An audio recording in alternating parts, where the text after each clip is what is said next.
अथः मङ्गलाचरणम् नामं रमानाथं भवानी सहितं भवं सरस्वतीं गणाधीशं मातरं पितरं गुरुं। प्रवक्ता आधार पुरुषस्य नामः डॉक्टर कृष्ण नारायण झा, सहायक प्रोफेसर, जूथालाल संस्कृत महाविद्यालय मझौलिया, पश्चिमी चंपारण।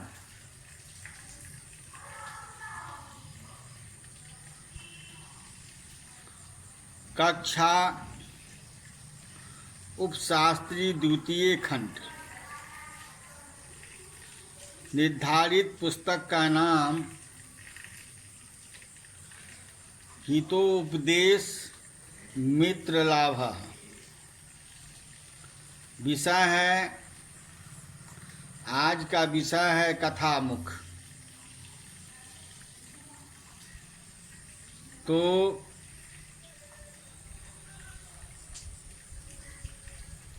हितोपदेश मित्र लाभ के रचयिता हैं नारायण पंडित, जो बंगाल के राजा धवल चंद्र के दरबार में आश्रित थे। उनका समय चतुर्दश शताब्दी मानी जाती है। ये पंचतंत्र में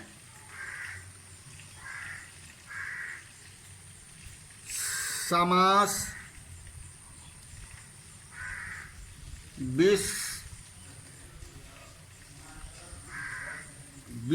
विश्रुत से होने पर भी प्रचारतापूर्वक रचनाओं के होने से स्थान स्थान पर रामायण, महाभारत, पुराण और पंचतंत्र के मनोहर श्लोकों का संकलन इन्होंने किए हैं। कथा मुख है इसमें कि गंगा जी के तट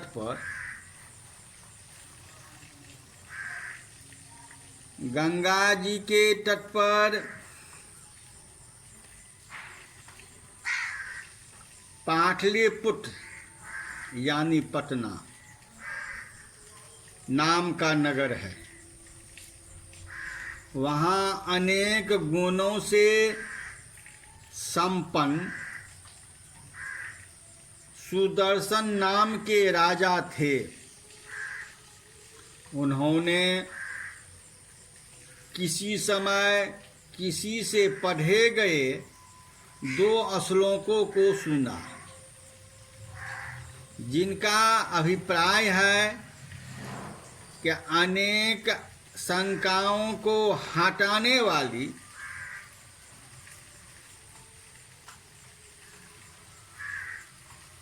अदृष्ट अर्थों को दिखलाने वाली, सबका नेत्र स्वरूप शास्त्र का जिन्होंने अध्ययन नहीं किया है वह अंधा है।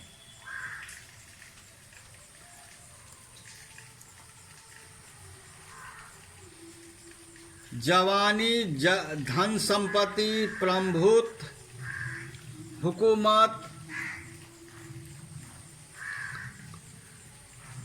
गैर अविवेक,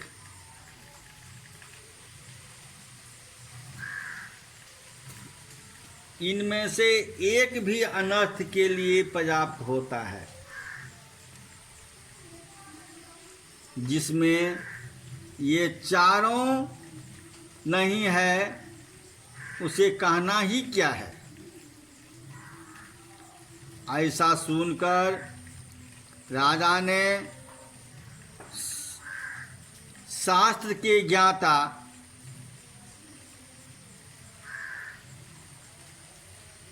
शास्त्र से शून्य और नित्य कुमार्ग में जाने वाले अपने पुत्रों को विषय में अनेक प्रकार से चिंता की। अपने पुत्र के लिए बहुत चिंता किए और विद्वान और धार्मिक नहीं है, उससे पुत्र से कुछ भी लाभ नहीं है।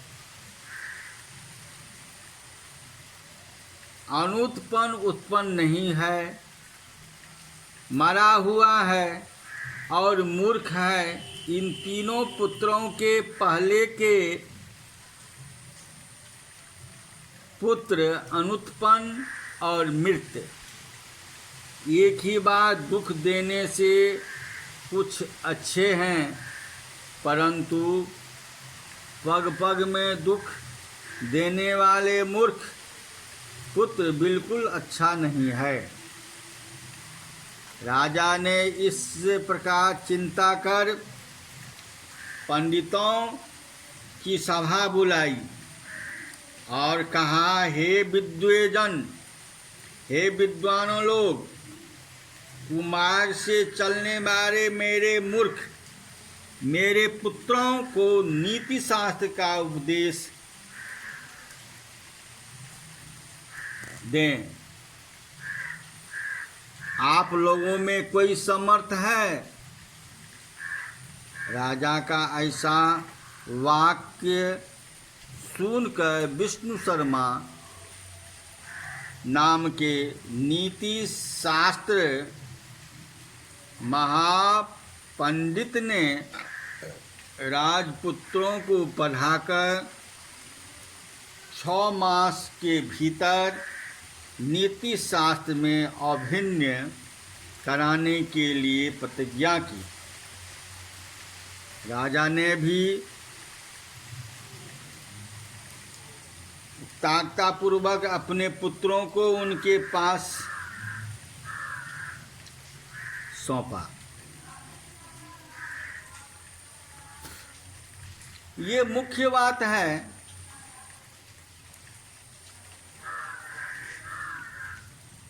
जो अपने पुत्रों को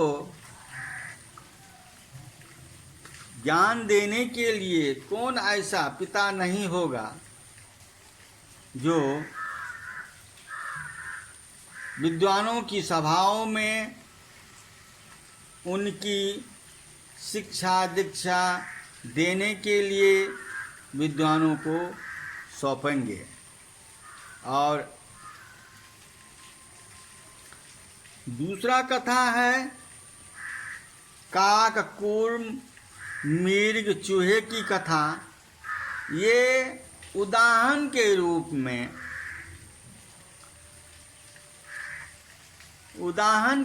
में उनके चरित्र के ये सब चरित्र के रूप में उनको दर्शाए गए हैं। काक का क्या चरित्र है, कूर्म अर्थात कछुआ का क्या चरित्र है, मृग का क्या चरित्र है, चूहे की क्या चरित्र है, ये सब कथा के माध्यम से विद्वान जनों ने राजा के पुत्रों को, सुदर्शन नाम के राजा के पुत्रों को उन्होंने ज्ञान अर्जित कराए। विष्णु शर्मा राजकुमार को साधन और धन से हीन होकर भी बुद्धिमान मित्र सहयोग कर शीघ्र कार्य सिद्ध करते हैं। इस विषय में कौवा, कछुआ, चूहे की कथा कहने लगते हैं। गोदावरी नदी के तट पर एक बड़ा सेमर का वृक्ष है, उनमें अनेक दिशाओं से आकर चिड़ियाँ उस वृक्ष पर रात बिताती है। किसी समय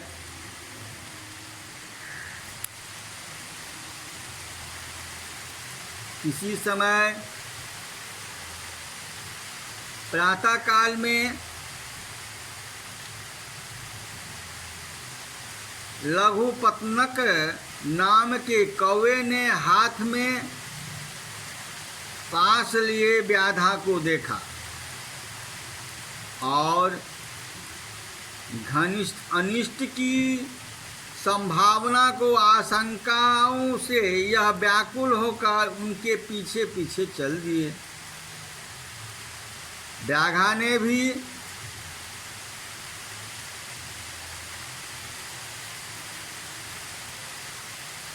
चावल के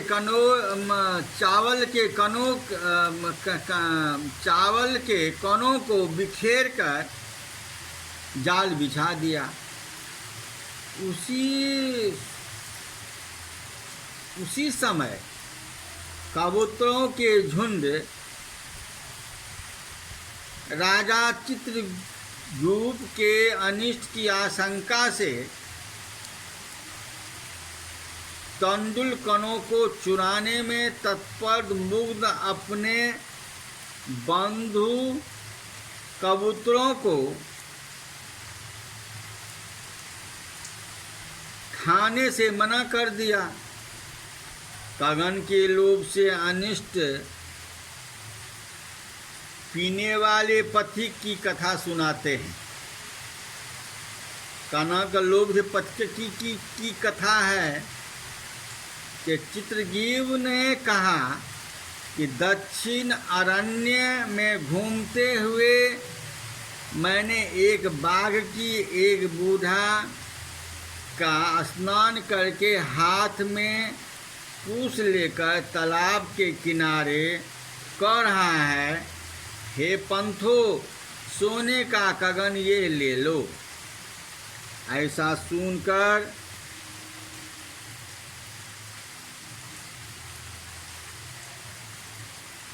सुनकर कोई पथिक अनेक चिंताओं का सोने का कगन ले लो।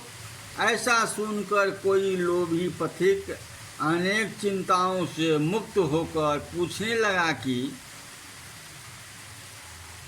हिंसक स्वभाव वाले तुम में हम कैसे विश्वास करें। हे व्याघ, तुम हिंसक पशु हो, मैं तुम पर कैसे विश्वास करें। तब बाघ ने कहा, पहले जवानी में मैं बड़ा ही दुश्चरित्र था। अनेक गाय और मनुष्यों को मारने के पाप से मेरे स्त्री पुत्र आदि सब मर गए। मैं वंशविहीन हूँ, अतः किसी ने मुझे दान धर्म आदि करने के लिए उपदेश दिया है। उसी के अनुसार मैं सुवर्ण कर्ण देना चाहता हूँ।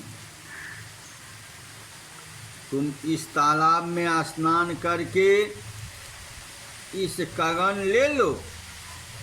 लोभ से यह पथिक वह स्नान करने के लिए तालाब में घुसा, तब वहाँ कीचड़ के दलदल में फंस गए और उस बाघ ने उसे मारकर खा गया।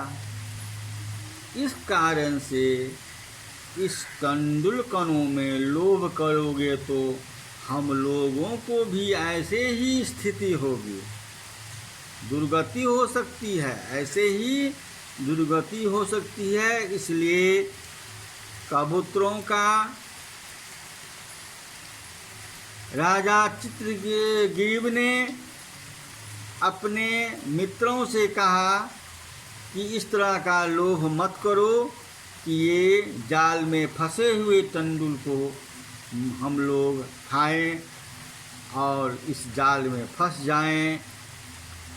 उसके उपदेश को अन्य कबूतरों ने नहीं माना और लोभवश आकाश से उतरकर सब के सब दाना चुनने लगे, जाल में फंस गए। अनंतर चित्रग्रीव ने विपत्ति में धैर्य करने का उपदेश देकर एक चित्त होकर सा लोगों को जाल लेकर उड़ने की सजा दी। वैसा ही करने पर व्याघ्र भी ये ले लो इकट्ठे होकर जाल लेकर उड़ गए। तब उसमें विवाद होगा, तब गिरकर मेरा अधीन होंगे, ऐसा कहकर कुछ दूर हो गया। अंत में निराश होकर वह घर लौटा। तब चित्रग्रीव उस समय कबूतरों को गंडक की नदी के तीर पर अपने मित्र हिरण्यक नाम के चूहे के पास गया।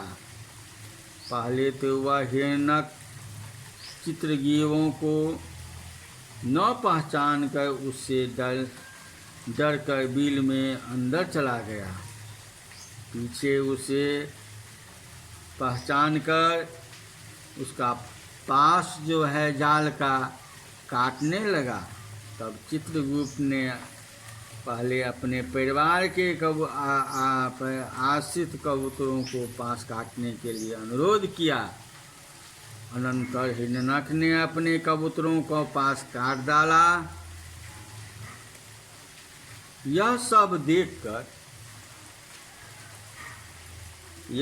देखकर लघुपत्नक ने भी हिरण्यक के मित्रता के लिए अनुरोध किया। तब हिरण्यक ने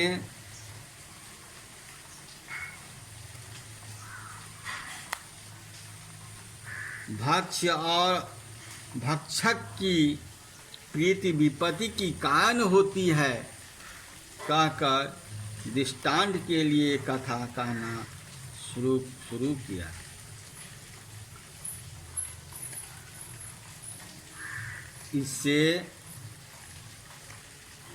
इससे कथामुख से